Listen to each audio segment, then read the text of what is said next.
సోదరి స్నేహితుడా, ఆత్మీయుడు, ఆధ్యాత్మికమైన నాయకుడు ఆయన ఒక్కడే కాదు, ఒక దేశాన్నే దేవుని వైపు త్రిప్పగలిగినాడు. ఒక దేశంలో ఉండే ఇజ్రాయిల్ ప్రజలను, ఆ పట్టణంలో ఉండ యెరూషలేం పట్టణంలో ఉన్న ప్రతి కుటుంబాన్ని దేవుని వైపు తిప్పిన ఒక ఆధ్యాత్మికమైన నాయకుడు ఆయన. అంత గొప్పగా దేవుడు సాక్ష్యం చెప్పిన రాజైన హిజ్కియా జీవితంలో కూడా గర్వము వచ్చింది. ఆ గర్వము ద్వారా అతను ఏం నష్టపోయాడు అనే విషయాన్ని మనం చూసే ముందు, అసలు ఈ గర్వం ఒక మనిషిని ఎలాగూ పతనం చేసిద్దో ఒక 2-3 సంఘటనలు మనం చెప్పుకొని మన ముగింపులోకి వెళ్ళటానికి మనం ప్రయత్నం చేద్దాం రండి. మొట్టమొదటిగా యెషయా గ్రంథం 14వ అధ్యాయం. యెషయా గ్రంథం 14వ అధ్యాయం. యెషయా గ్రంథం 14వ అధ్యాయంలో ఈ మాట వ్రాయబడి ఉంది. చదువుదాం రండి. యెషయా గ్రంథం 14వ అధ్యాయం.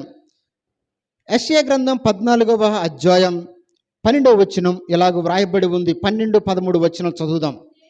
తేజో నక్షత్రమా, వేకువ చుక్క, నీవెట్లు ఆకాశము నుండి పడితివి, జనములను పడగొట్టిన నీవు నేల మట్టము వరకు ఎట్లు నరకబడితివి.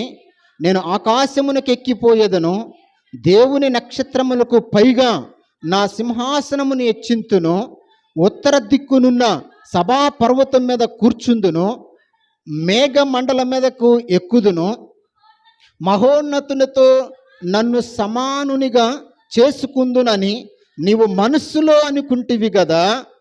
నీవు పాతాళమునకు, నరకములో ఒక మూల త్రోయబడితివే అని యెషయా భక్తుడు రాస్తున్నాడు. ఇక్కడ పరలోక పట్టణం ఉంది. పరలోక పట్టణములో అత్యున్నతమైన సింహాసనం మీద ఆసీనుడై ఉన్న దేవుడు ఉన్నాడు.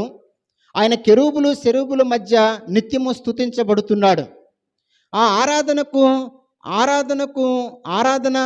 ఆరాధన నడిపించే ఒక నాయకుడు ఉన్నాడు. ఆయన పేరు లూసిఫర్.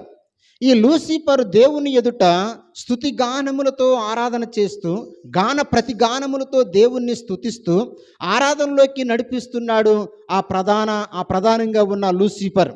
అలాంటి చక్కగా పాటలు పాడే ఒక బృందాన్ని ఏర్పాటు చేసి దేవుని హృదయాన్ని సంతోషపెట్టేవాడు. ఆ పాటలు పాడేవారిలో ప్రధానమైన వాడు, దానికి నాయకత్వం వహించిన వాడు ఈ లూసిఫర్. ఇటువంటి దేవుణ్ణి స్తుతిస్తూ ఆరాధిస్తూ సంతోషంగా సాగుతున్న ఆ దినాలలో దేవుని ఆ మనసులో ఒక మాట అనుకున్నాడంట.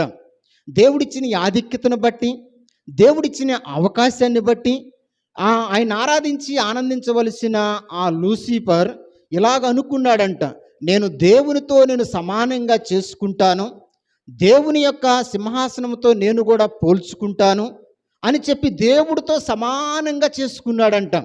నేనేం తక్కువ కాదు, నేను దేవుడితో సమానమే అని తన మనసులో అనుకున్నాడంట. దేవుడి చేత చేయబడిన వాడు లూసిఫర్. దేవుడి చేత చేయబడిన లూసిఫరు దేవుడితో సమానం ఎలాగవుతాడు? ఒక కుమ్మరివాడు కుండను చేస్తే కుండ కుమ్మరివాడితో సమానం ఎలాగవుద్ది?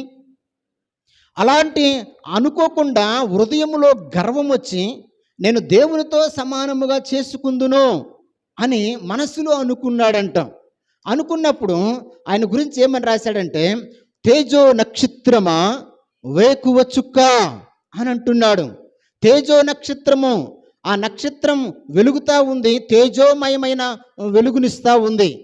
అంతేకాకుండా తేజో నక్షత్రమా, వేకువ చుక్క అంటే వెలుగు దూత వలె వెలుగుతున్నాడు, వెలుగునిస్తున్నాడు. యెహోవా ముఖకాంతిలో ప్రకాశమానమైన వెలుగులో ఆ ఆధిక్యతను అతను సంపాదించుకున్నాడు దేవుని యొక్క కృప ద్వారా.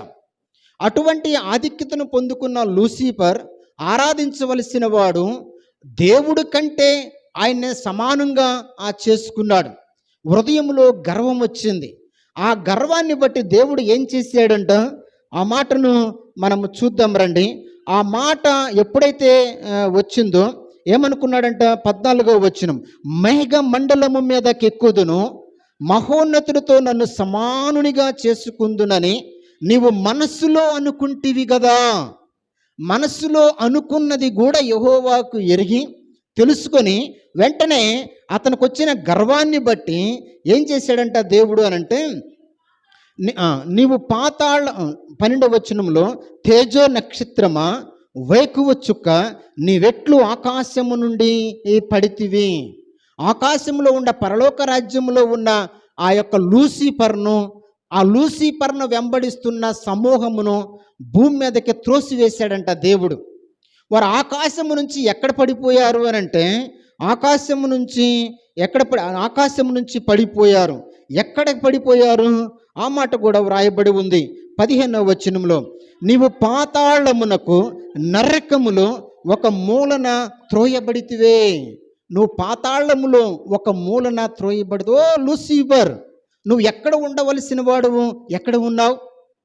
ఆ అత్యున్నతమైన సింహాసనం ఎదుట నువ్వు ఆరాధించవలసిన వాడువు, నువ్వు ఎక్కడ ఉన్నావు? ఇప్పుడు పాతాళములో ఒక మూలన పడిపోయావే.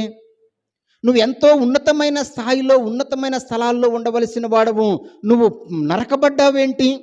నువ్వు త్రోసివేయబడ్డావేంటి? నువ్వు తృణీకరించబడ్డావేంటి?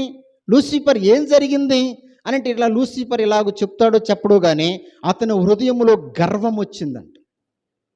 ఎంతో గొప్ప అద్భుతమైన ఆధ్యాత్మికమైన గాన ప్రతి గానములతో ఆరాధన నడిపిస్తున్నవాడు ఆయన ఆధిక్యతను బట్టి ఆయనకి గర్వం వచ్చింది. ఆ గర్వాన్ని బట్టి ఎక్కడికి పడిపోయాడంటే, ఆయన పరలోక రాజ్యంలో ఉండవలసిన వాడు నరకములో ఒక మూలన త్రోయబడ్డాడు. ఆరాధికుడు అపవాది అయిపోయాడు. శ్రేష్టమైన సంగీత వాయిద్యాలు వాయిస్తూ పాటలు పాడవలసిన వాడు సాతానుగా అయిపోయాడు. పరలోక రాజ్యంలో యెహోవా సన్నిధిలో ఉండవలసిన వాడు భూలోకములో పాతాళములో ఒక మూలన త్రోయబడ్డాడు. ప్రియమైన సోదరి స్నేహితుడు, గర్వము ఏం చేసిందంటే చోటును మార్చేసింది, స్థలాన్ని మార్చేసింది, వారికి ఉన్న ఆధిక్యతను మార్చేసింది. ఎందుకు ఇతనికి ఆ గర్వం వచ్చిందంటే, ఆధిక్యతను బట్టి గర్వం వచ్చింది. ఆధిక్యతను బట్టి అతనికి గర్వం వచ్చింది. ఈ గర్వము ఎంత ప్రమాదం తీసుకొచ్చిందంటే, దేవుని యొక్క సన్నిధిలో సముఖములో ఉండవలసిన లూసిఫర్ పాతాళములో ఒక మూలన త్రోయబడ్డాడంట. రెండవ వ్యక్తిని చూద్దాం. ఇతను ఆధిక్యతను బట్టి గర్వం వస్తే, రెండో వ్యక్తి దగ్గరికి మనం వెళ్తున్నాం. రండి, ఆ మాటను కూడా మనము చూద్దాం, చదువుదాం. దానియేలు గ్రంథం 4వ అధ్యాయం. దానియేలు గ్రంథం 4వ అధ్యాయం. దానియేలు గ్రంథం 4వ అధ్యాయంలో ఈ మాట వ్రాయబడి ఉంది. పాత నిబంధన గ్రంథం దానియేలు 4వ అధ్యాయం, పేజ్ నెంబర్. చదువుదాం ఈ మాటను. ఇక్కడ ఒక రాజు ఉన్నాడు. ఆ రాజు పేరు నెబ్కద్నెజరు అనే ఒక రాజు ఉన్నాడు. అతను బబులోను సామ్రాజ్యానికి అధిపతి అధినేత. అంత ప్రపంచంలోనే ఆ దినాల్లో బబులోను రాజ్యం అంటే గొప్పది. దాని కింద ఎవరైనా సరే ఓడిపోవలసిందే. అంత బలమైన సైన్యం ఉంది, బలమైన రాజు ఆయన. అటువంటి రాజు ఇజ్రాయిలు దేశం మీదకు కూడా వచ్చి యూదా దేశంలో ఉన్న ప్రజలను బానిసలుగా తీసుకుని పోయారు. యెహోవా మందిరములో ఉన్న బంగారాన్ని సమస్తాన్ని ఒలుచుకొని పోయారు. చాలామందిని బానిసలుగా పట్టుకొని వెళ్ళిపోయారు. ఆ బానిసలుగా వెళ్ళిన వారిలోనే దానియేలు, షడ్రకు, మెషకు, అబేద్నెగోలు, ఇంకా మిగతా వాళ్ళు చాలామంది ఉన్నారు. అటువంటి బబులోను ఆ రాజు అయిన నెబ్కద్నెజరు ఒక రోజు ఇలాగూ అనుకున్నాడంట. ఆయన సామ్రాజ్యాన్ని చూసి, ఆయన కట్టడాలను చూసి, ఆయన దేశపు పరిపాలన చూసి ఆ రాజు ఇలాగ అనుకున్నాడంట. ఏమని అనుకున్నాడు చూద్దాం. 30వ వచనం, 4వ అధ్యాయం 30వ వచనం, లేకపోతే 29వ వచనం, 4వ అధ్యాయం 29వ వచనం. 12 నెలలు గడిచిన పిమ్మట అతడు తన రాజధానియగు బబులోనులోని నగరనందు సంచరించుచుండగా, రాజు బబులోనను, ఈ మహావిశాల పట్టణము నా బలాధికారమును నా ప్రభావ ఘనతను కనపరచుటకై నా రాజధాని నగరముగా నేను కట్టించినది గదా అని తనలో తాను అనుకునెను. ఆయన తన రాజ్యాన్ని చూసి ఏమనుకున్నాడు? ఈ మహావిశాల పట్టణం, ఈ మహావిశాల పట్టణము నా బల అధికారమును, తర్వాత నా ప్రభావ ఘనతను కనపరచుటకు నా రాజధానిని నేను కట్టించి తిని కదా అని తనలో తాను అనుకున్నాడు. అక్కడ ఏమని ఉంది? నా బలాధికారము, నా ప్రభావ ఘనత, నా రాజధాని నేను కట్టించాను. ఇవి గర్వానికి ఒక సూచన. ఇంకా కింద గర్వం అనే మాట కూడా మనం చదువుకుంటూ వస్తే కింద ఉంటుంది. అటువంటి హృదయంలో గర్వించాడు రాజుగు నెబుకద్నెజరు. వెంటనే ఎప్పుడైతే హృదయంలో ఆ గర్వం వచ్చిందో వెంటనే 31వ వచనం, రాజు నోట ఈ మాట ఉండగా ఆకాశము నుండి ఒక శబ్దము వచ్చెను. ఏదనగా, రాజుగు నెబుకద్నెజరు, ఇదే నీకు ప్రకటన, నీ రాజ్యము నీ యొద్ద నుండి తొలగిపోవును. తమ యొద్ద నుండి మనుషులు నిన్ను తరిమెదరు. నీవు అడవి జంతువుల మధ్య నివాసము చేయుచు పశువుల వలె గడ్డి మేసెదవు అని అన్నాడు. ఒక స్వరం వినపడింది, ఒక దైవిక స్వరము వినపడింది నెబుకద్నెజరుకు. ఓ నెబుకద్నెజరు, నా బలాధికారము ద్వారా నేను కట్టుకున్నానన్నావు, నా అధికారాన్ని బట్టి కట్టుకున్నానన్నావు, నా ప్రభావ ఘనత కొరకు కట్టుకున్నానన్నావు, నా రాజధాని నేను కట్టాను అని అన్నావు. అది నీ గర్వానికి సూచన. సర్వమును ఏలుబడి చేసే దేవుడు ఉన్నాడు. ఆయన ఇచ్చిన శక్తి ద్వారానే, సామర్థ్యత ద్వారానే నువ్వు బబులోను రాజ్యానికి అధిపతివయ్యావు. అంతేకాకుండా యూదా దేశాన్ని, దేవుని దేశాన్ని నువ్వు జయించి నువ్వు అందులో వారిని బానిసలుగా తీసుకురాగలిగావంటే నేనిచ్చిన అధికారం, నేనిచ్చిన ఆధిక్యత అది నీకు. కానీ నువ్వేమనుకుంటున్నావంటే ఇది నాది, నా ద్వారానే నేను కట్టగలిగాను, నా ప్రభావ ఘనతను బట్టి కట్టగలిగాను, నా ఘనత కొరకే నేను కట్టుకున్నాను అని నువ్వు నా రాజధానిని కట్టుకున్నాను నువ్వు అన్నావు కదా. అయితే నీ హృదయంలో ఉన్న గర్వము పోయే అంతవరకు కూడా నువ్వెక్కడికి వెళతావంటే, ఏ ప్రజలనైతే నువ్వు పరిపాలిస్తావో అదే ప్రజలు నిన్ను తరుముబోతున్నారు. ఆ ప్రజలు తరిమిన తర్వాత పశువులు మేసే గడ్డి అరణ్యములో నువ్వు మేస్తావు అని నీ రాజ్యము నిలవదు అని ఒక స్వరము ఆ దానియేలు గ్రంథంలో నెబుకద్నెజరు రాజుకు వినబడింది. ఆ రాజుకు వినపడిన తర్వాత వెంటనే దేవుడు అమలుపరుస్తున్నాడు. ఏమనంటే చూద్దాం రండి. అది 7 కాలాలు నీకు ఇలా జరుగును. ఎప్పుడు వరకు అనంటే, ఎప్పుడు వరకు ఇది జరిగిద్దేనంటే, సర్వోన్నతుడగు దేవుడు మానవుల రాజ్యం పైన అధికారి అయ్యుండి తాను ఎవరికి దాన్ని అనుగ్రహింప నిశ్చయించునో వానికి అనుగ్రహించునని నువ్వు తెలుసు వరకు 7 కాలములు నీకు ఇలాగూ జరుగును. అంటే 7 కాలములు, 7 సంవత్సరాలు నువ్వు ప్రజ తరమబడి పశువుల వలె గడ్డి మేసి ఆ అరణ్యంలోనే నువ్వు 7 సంవత్సరాలు ఆ పశువు ఆకారము, పశువు మనసు కలిగి అక్కడే ఉంటావు అనే ఒక స్వరాన్ని ఆయన విన్నాడు. వెంటనే ఏం జరిగింది చూద్దాం రండి, చదువుదాం రండి. ఆ గడియలోనే, అంటే ఆ సమయములోనే అలాగున నెబుకద్నెజరుకు సంభవించెను. మానవుల్లో నుండి అతను తరిమిరి, అతడు పశువుల వలె గడ్డి మేసెను. ఆకాశపు మంచు అతని దేహమును తడపగా అతని తల వెంట్రుకలు పక్షిరాజు రెక్కల ఈకల వంటివి, అతని గోళ్ళు పక్షులు గోళ్ళ వంటియు ఆయను అనే మాటను మనం చూసాం. వెంటనే దేవుడు అనుమతించాడు.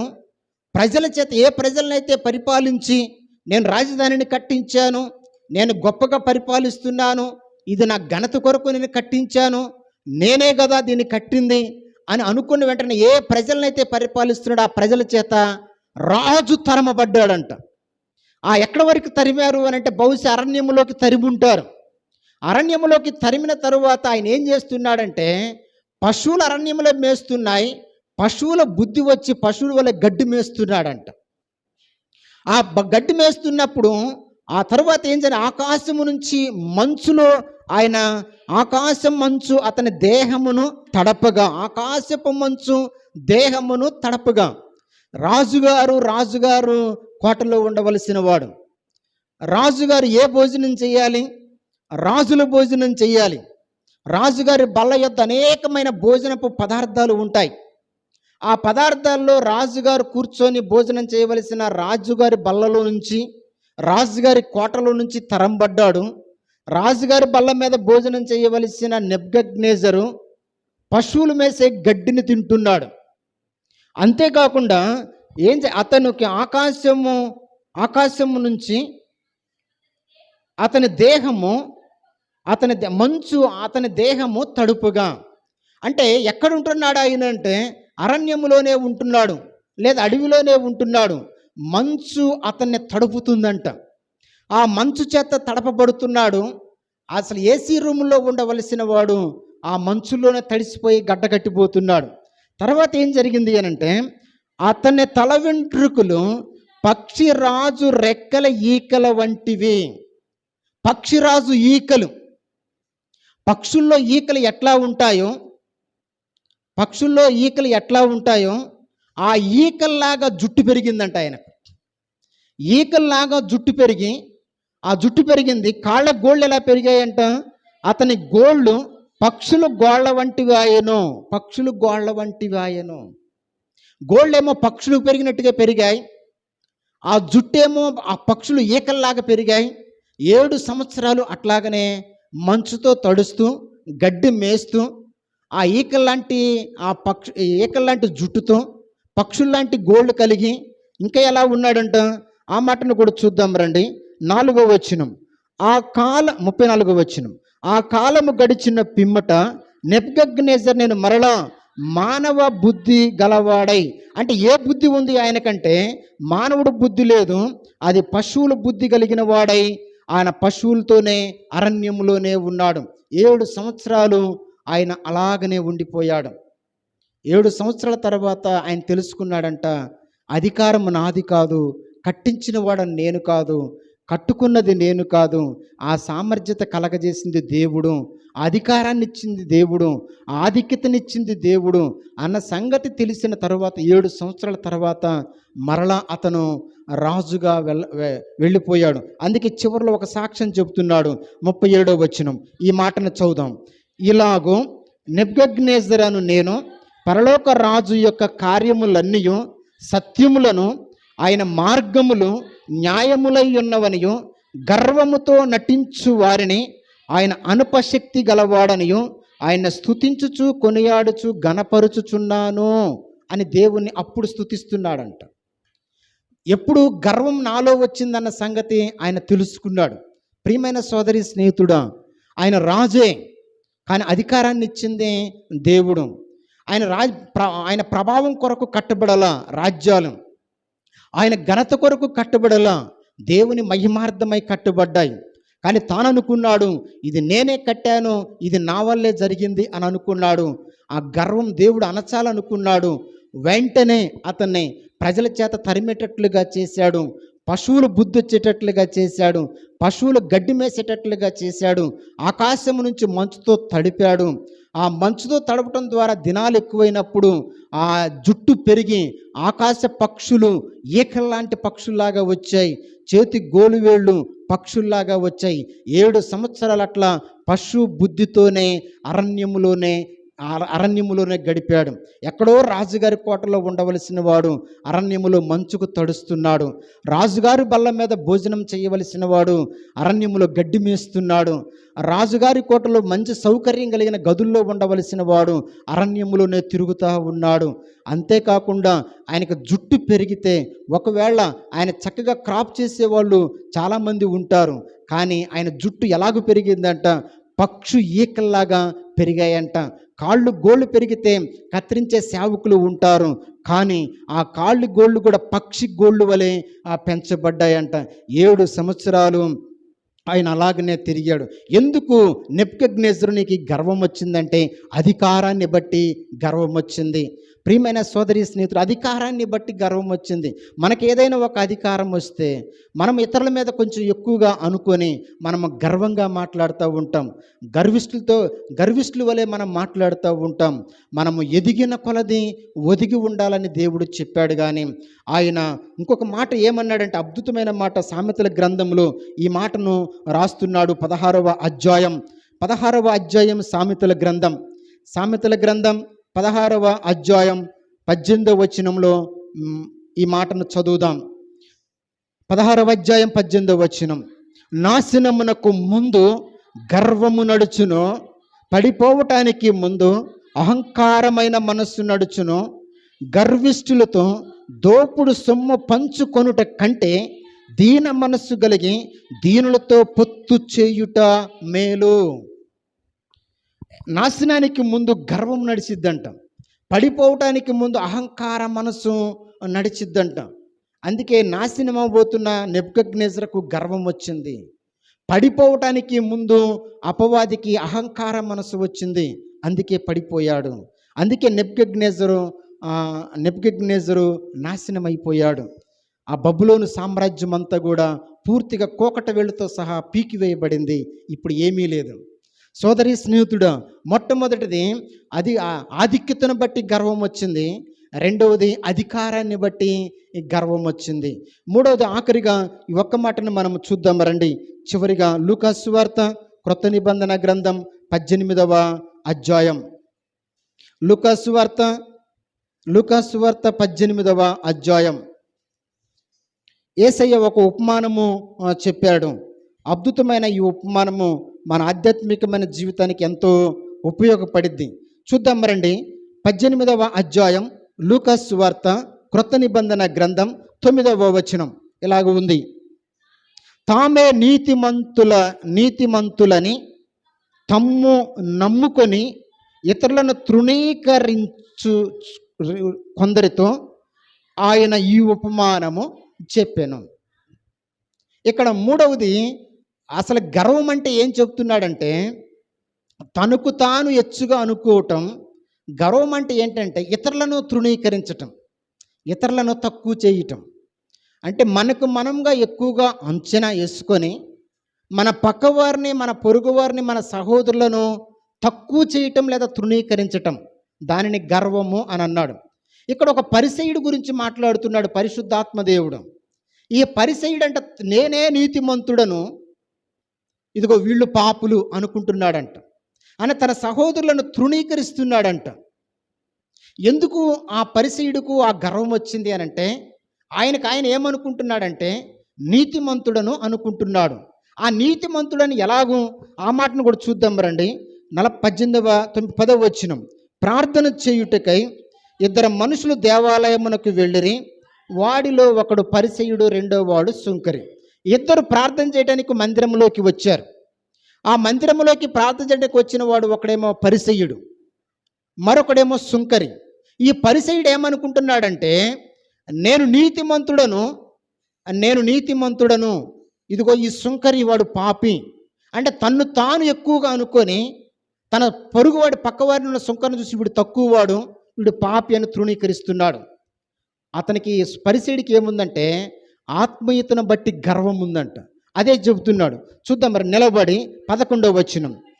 నిలవబడి, దేవా నేను చోరులను, నేను దొంగను కాదు, అన్యాయస్తుడను కాదు, నేను వ్యభిచారాన్ని కాదు, ఇతర మనుషుల వలె ఈ సుంకర వలె ఉండనందుకు నీకు కృతజ్ఞత చెల్లిస్తున్నాను అన్నాడు. చెబుతున్నాడు, నేను దొంగను కాదు, అన్యాయస్తుడిని కాదు, నేను వ్యభిచారిని కాదు, ఇతర మనుషుల్లాగా వాంటి వాడిని కాదు, ఇదిగో పక్కనున్న సుంకర్ లాంటి వాడిని కూడా నేను కాదు, అట్లా ఉండనందుకు నీకు వందనాలు అని చెబుతూ 12వ వచనం. తనకు తాను గొప్పగా చెప్పుకుంటున్నాడు. వారమునకు 2 సార్లు ఉపవాసం ఉంటున్నాను, నా సంపాదన అంతటిలో 10వ వంతు చెల్లిస్తున్నాను. తనలో తాను ప్రార్థించుచుండెను. నేను వారములో 2 సార్లు ఉపవాసం ఉంటున్నాను, నాలాగా వాళ్ళు ఉండలేదు. నేను నాకు వచ్చే భాగములో 10వ భాగం ఇస్తున్నాను, నాలాగా వాళ్ళు ఇవ్వటం లేదు. నేను వాళ్ళ వలె దొంగలను కాదు, అన్యాయస్తుడిని కాదు, జారత్వము వ్యభిచారిని కాదు, ఇతర మనుషుల్లాగా నేను లేను, నేను ఈ సుంకర్లాగా కూడా లేను అని తనకు తానుగా హెచ్చించుకొని ఏం చేస్తున్నాడంటే ఆ సుంకర్ని తృణీకరిస్తున్నాడు. ఆ సుంకర్ని తృణీకరిస్తున్నాడంట. ఇతనిలో ఎందును బట్టి ఆ గర్వం వచ్చింది అని అంటే ఆత్మీయతను బట్టి గర్వం వచ్చింది. ఆయన బహుశా సీనియర్ అయ్యి ఉంటాడు. దేవుని నమ్మిన వారిలో ఆ పరిసయ్యుడు కదా. ఆ పరిసయ్యుడు మేము ధర్మశాస్త్రాన్ని అవలంబిస్తున్నాం, మేము ధర్మశాస్త్రాన్ని తూచ తప్పకుండా పాటిస్తున్నాం, మేము నీతిమంతులము, మా ధర్మశాస్త్రం మమ్మల్ని నీతిమంతులుగా చేసింది, కాబట్టి నేను నేను నీతిమంతుడనే అని గొప్పగా గర్వంగా చెప్పుకుంటున్నాడు. అంతేకాకుండా అలాగ చెప్పుకొని ఆగలేదు. నేను దొంగను కాదు, అన్యాయస్తుడిని కాదు, వ్యభిచారిని కాదు, మనుషుల వలె నేను ఉండలేదు, ఇదిగో ఈ సుంకరిలాగా నేను ఉండలేదు. అంతేకాకుండా నేను వారానికి 2 సార్లు ఉపవాసం ఉంటున్నాను. మరలా నేను నా వచ్చే సంపాదనలో 10వ వంతు నేను చెల్లిస్తున్నాను అని తనకు తానుగా హెచ్చించుకుంటూ ప్రార్థన చేస్తూ, తనకు తానుగా హృదయంలో తన ఆధ్యాత్మికమైన జీవితమును బట్టి గర్వంతో ప్రార్థన చేస్తున్నాడు. ప్రియమైన సోదరి స్నేహితుడు, చాలామంది మా నాకు తెలిసిన ఒక సహోదరి ఉంది. వాళ్ళు ఒక చర్చికి వెళ్తారు. ఆ చర్చికి వెళ్ళే వాళ్ళే పరలోక రాజ్యంలోకి వెళ్తారంట. మహాగర్వం ఉంది ఆమె దగ్గర. ప్రైజ్ లార్డ్ చెప్పడానికి కూడా ఇష్టపడరు. అంటే ఆమె దృష్టిలో ఏంటి అనంటే, మేము మాత్రమే పరలోక రాజ్యానికి వెళ్తాం, మా సంఘము మాత్రమే పరలోక రాజ్యంలో ఉంటుంది, మీది కాదు, మీరందరూ పాపులు అన్నట్టుగా ఉంటుంది. ఆమె చూపుల్లో గర్వం ఉంటుంది, ఆమె బిహేవియర్లో గర్వం ఉంటుంది, ఆమె నోటి మాటలో కూడా గర్వం ఉంటుంది. వాళ్ళు ప్రార్థనకి వెళ్ళే వాళ్ళే. ఒక గ్రామంలో, మాకు తెలిసిన గ్రామంలో ఒక టైలర్ ఉన్నారు, లేడీ టైలర్. ఆవిడ నిజంగా చాలా చక్కగా స్టిచ్చింగ్ చేసిద్ది. మహాగర్విష్టి. మళ్ళీ ప్రార్థనకి తప్పకుండా వెళ్తారు. ఎంత గర్వం ఉందంటే ఆ మాటల్లోనే గర్వం కనబడుతూ ఉంటుంది, ఆ బిహేవియర్లోనే గర్వం కనపడుతూ ఉంటుంది. మళ్ళీ మేము ప్రార్థనకి వెళ్ళే వాళ్ళందరూ కూడా ఎందును బట్టి, ఆత్మీయతను బట్టి వారికి ఆ గర్వం వచ్చింది. అందుకే నాశనానికి ముందు గర్వం నడుచునంట, పడిపోవటానికి ముందు అహంకారమైన మనసు నడుచునంట. ఇతను ఏమంటున్నాడంటే, మేమే నీతిమంతులము, నేను ఎలా ఉన్నాను అనంటే ఎలాగ ఉన్నానో చెబుతున్నాడు. నేను ఎంత గొప్పగా ఆధ్యాత్మికమైన జీవితంలో ఉన్నానో చెబుతున్నాడు. కానీ నాలాగా సుంకరి లేడు, వాడు పాపి అని చెబుతున్నాడు. కానీ ఆ పాపి ప్రార్థన చేస్తున్నాడంట, యెహోవా మందిరములో రొమ్ము కొట్టుకొనుచు, అయ్యా దూరంగా నిలబడి నేను పాపిని, ప్రభువా నన్ను కరుణించుము అని ప్రార్థన చేసినప్పుడు దేవుడు ఈ ఆత్మీయతను బట్టి గర్విష్టైన ప్రార్థన దేవుడు వినలేదు. కానీ పాపాన్ని ఒప్పుకున్న ఆ పాపి యొక్క ప్రార్థన దేవుడు విని ఏం చేశాడు? ఆ మాటను చూద్దాం రండి. 14వ వచనం ఇలాగ వ్రాయబడి ఉంది, అతని కంటే ఎవరు? అతను పరిసయ్యుడు కంటే ఈ సుంకరి నీతిమంతుడుగా తీర్చబడి తన ఇంటికి వెళ్ళేనని మీతో చెప్పుచున్నాను. తన్ను తాను హెచ్చించుకున్నవాడు తగ్గించబడుననియు, తన్ను తాను తగ్గించుకున్నవాడు హెచ్చించబడుననియు చెప్పాను. ఆ పరిసయ్యుడు అంత గొప్పగా చెప్పాడు. ఆత్మీయమైన గర్వం బట్టి ఆ గర్వపు ప్రార్థన దేవుడు అంగీకరించలేదు. పాపాన్ని ఒప్పుకొని ప్రార్థన దేవుడు అంగీకరించాడు. అందుకే పరిసయ్యుడి కంటే సుంకరి నీతిమంతుడుగా చేయబడి ఇంటికి వెళ్ళాడంట. మరి పరిసయ్యుడి పరిస్థితి ఏంటి? ఆ గర్వాన్ని బట్టి దేవుడి చేత తృణీకరించబడ్డాడు. ఎందుకు పరిసయ్యుడికి అంత గర్వం వచ్చింది? ఎందుకు గర్వం వచ్చిందంటే ఆత్మీయతను బట్టి గర్వం వచ్చింది. ప్రియమైన సోదరి స్నేహితుడు, మనము గర్విష్ఠులను ముగ్గురును చూసాం. మరి అలాంటి ఆత్మీయతను బట్టి వచ్చిన ఈ గర్వమును బట్టి దేవుని దృష్టిలో పరిసయ్యుడు లేడు. తన ఇంటికి వెళ్ళిపోయాడు, కానీ సుంకరే నీతిమంతుడుగా తీర్చబడి వెళ్ళిపోయాడు. మనకున్న తలాంతును బట్టి మనకు ఒకసారి గర్వం రావచ్చు. మనకున్న బలాన్ని బట్టి, మనకున్న భక్తిని బట్టి, మనకున్న శక్తిని బట్టి, మనకున్న యుక్తిని బట్టి, మనకు కలిగిన వాటిని బట్టి ఒక్కొక్కసారి గర్వం రావచ్చేమో. అది చాలా జాగ్రత్త. ఆ గర్వం ఒక్కసారి మనసులోకి వచ్చిందా అది పోవటం చాలా చాలా కష్టమవుద్ది. ఈ గర్వం వచ్చిన ఈ ముగ్గురిని కూడా ఆ పాడు చేసింది ఆ గర్వం. మొట్టమొదటిగా ఆయన ఆధిక్యతను బట్టి గర్వం వచ్చింది, అతను లూసిఫర్. రెండవది అధికారాన్ని బట్టి గర్వం వచ్చింది, అతను రాజైన నెబుకద్నెజరు. మూడవదిగా ఆత్మీయతను బట్టి గర్వం వచ్చింది, అతను పరిసయ్యుడు. వీళ్ళ ముగ్గురు కూడా దేవుని దృష్టికి విరోధంగానే, వ్యతిరేకంగానే ఉన్నారు. ప్రియమైన సోదరి, ఈరోజు ఒకవేళ ఈ గర్వం మనలోకి కానీ, సంఘములోకి కానీ, మన హృదయములోకి కానీ రానియకూడదు.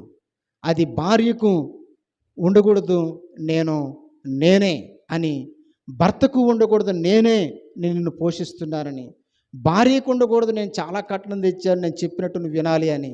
అలా ఉండకూడదు.